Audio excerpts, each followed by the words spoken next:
বাংলাদেশের এক চলচ্চিত্র কিংবদন্তি অভিনেতার নাম নায়ক রাজ রাজ্জাক। নায়ক রাজ্জাক 1942 সালের 23 জানুয়ারি কলকাতার টালিগঞ্জে জন্মগ্রহণ করেন।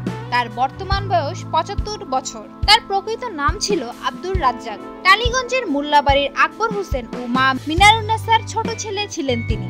জন্মের পর কলকাতায় বেড়ে ওঠা রাজ্জাকের কখনোই অভিনয়ের প্রতি আগ্রহ ছিল না রাজ্জাকের, বরং তার ইচ্ছে ছিল খেলোয়াড় হওয়ার। কলকাতার খানপুর হাই স্কুলে সপ্তম শ্রেণীতে পড়ার সময় মঞ্চ নাটকে কেন্দ্রীয় চরিত্রের জন্য তার স্পোর্টস শিক্ষক তাকে বেছে নেন।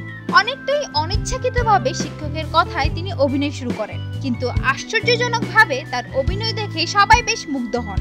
এই থেকেই তিনি অভিনয়ের আনন্দ পেতে শুরু করেন। অভিনয়ের কাজ করার ইচ্ছে থাকলেও তার প্রধান বাধা ছিল তার পরিবার। পরিবারে কেউ চাননি তিনি অভিনয় করেন। 3 ভাইয়ের মধ্যে রাজ্জাক ছিল সবার ছোট।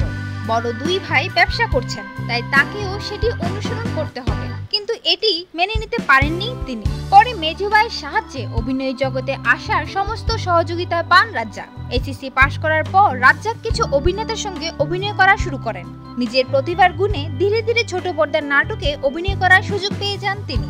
1962 সালে লক্ষ্মীর সঙ্গে বিবাহ বন্ধনে আবদ্ধ হন রাজ্জাক। সে সময় কলকাতার অভিনয় করতে গিয়ে তার স্পর্শে আসেন খ্যাতিমান অভিনেতা উত্তম কুমার, তপন সিনহা এবং পরিচালক পীযূষ সাহা। পীযূষ সাহার কথাতেই ঢাকায় পাড়ি জমান নায়ক রাজ রাজ্জাক। 1964 সালে রাজ্জাক কলকাতা থেকে স্ত্রী লক্ষ্মী ও 6 মাসের ছেলে বাপ্পারাজকে নিয়ে বাংলাদেশে চলে আসেন।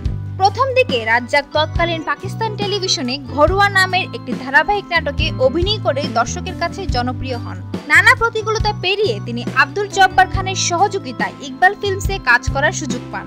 পরিচালক কামাল আহমেদের সহকারী হিসেবে উজালা ছবিতে কাজ শুরু করেন। পরবর্তীতে কার বউ, ডাকবাবু, আখেরি স্টেশন সহ আরো বেশ কয়েকটি চলচ্চিত্রে ছোট ছোট চরিত্রে অভিনয় করেন। 1968 সালে জহির রায়হানের চলচ্চিত্র বেহুলাতে সুচন্দার বিপরীতে তিনি নায়ক হিসাবে ডালিউডে উপস্থিত হন এবং সবার মন জয় করে নেন। এরপর তাকে আর ফিরে তাকাতে হয়নি। দ্বিতীয় চলচ্চিত্র আনোয়ারা আর তৃতীয় চলচ্চিত্র আগুন নিয়ে খেলা, এই ছবি বের হওয়ার আগেই তিনি সুপারস্টার খেতাবে ভূষিত হন। নায়ক রাজ রাজ্জাক চলচ্চিত্রের প্রথম জুটি বেঁধে কাজ করেছেন জনপ্রিয় নায়িকা সুচন্দার সঙ্গে। এরপর একে একে কবরী, শাবানা, সূচনা, ববিতার সঙ্গেও জুটি বেঁধে কাজ করেছেন তিনি। তবে রাজ্জাক কবরীর জুটি এক অনবদ্য সৃষ্টি। যুগের পর যুগ শেষ হলেও এই জুটির খ্যাতি শীর্ষে। চলচ্চিত্র জীবনে 600 ছবিতে অভিনয় করলেও তার 300 ছবি রয়েছে বাংলা ও উর্দু। চলচ্চিত্রে বহু নামি দামি অভিনেতার সঙ্গে অভিনয় করেছেন তিনি। আনোয়ার হোসেন, আলমগীর, ইলিয়াস কাঞ্চন, সোহেল রানার মতো অভিনেতাদের সঙ্গে অভিনয় করা হয়েছে তার। এছাড়াও এই প্রজন্মের শিল্পীরা যেমন মৌসুমী, রিয়াজ, শাকিব খান, ফেরদৌস, শাবনূরের মতো তারকাদের সঙ্গেও তিনি কাজ করেছেন। নায়ক হিসেবে রাজ রাজ্জাক সর্বশেষ অভিনয় করেন 1994 সালে অন্ধবিশ্বাস চলচ্চিত্রে। এরপর দীর্ঘ 5 বছর চলচ্চিত্র থেকে বিরতি নেন। ফিরে আসেন সুপারহিট ছবি বাবা কেন চাকর দিয়ে। বাংলাদেশি চলচ্চিত্রের পাশাপাশি তিনি কলকাতার চলচ্চিত্রেও অভিনয় করা শুরু করেন। 2 বাংলার চলচ্চিত্রেই ছিলেন তিনি নায়ক রাজ রাজ্জাক। চলচ্চিত্র জীবনে তিনি বহু সম্মানে ভূষিত হয়েছেন। 5 বার তিনি জাতীয় চলচ্চিত্র পুরস্কার পেয়েছেন। 2013 সালে নায়ক রাজ রাজ্জাক জাতীয় চলচ্চিত্রে আজীবন সম্মাননা পেয়েছেন। এছাড়া মেরিল প্রথম আলো পুরস্কারে আজীবন সম্মাননা সহ বহু চলচ্চিত্র পুরস্কারে তিনি ভূষিত হয়েছেন।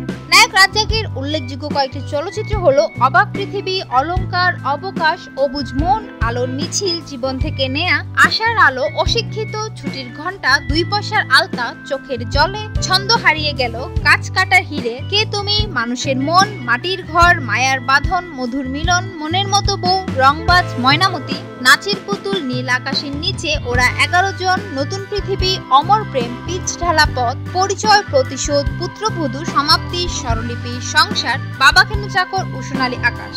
চলচ্চিত্রের বাইরে জাতিসংঘের জনসংখ্যা তহবিলে শুভেচ্ছা দূত হিসেবে কাজ করেছেন নায়ক রাজ রাজ্জাক। তার প্রযোজনার সংস্থার নাম রাজলক্ষ্মী প্রোডাকশন। রাজ্জাকের 2 পুত্র বাপ্পারাজ ও সম্রাটও চলচ্চিত্র অভিনেতা। বিনোদন জগতে নিত্য নতুন খবর জানতে আমাদের চ্যানেলটি সাবস্ক্রাইব করতে ভুলবেন না। লাইক, কমেন্ট, শেয়ার করে সঙ্গেই থাকুন।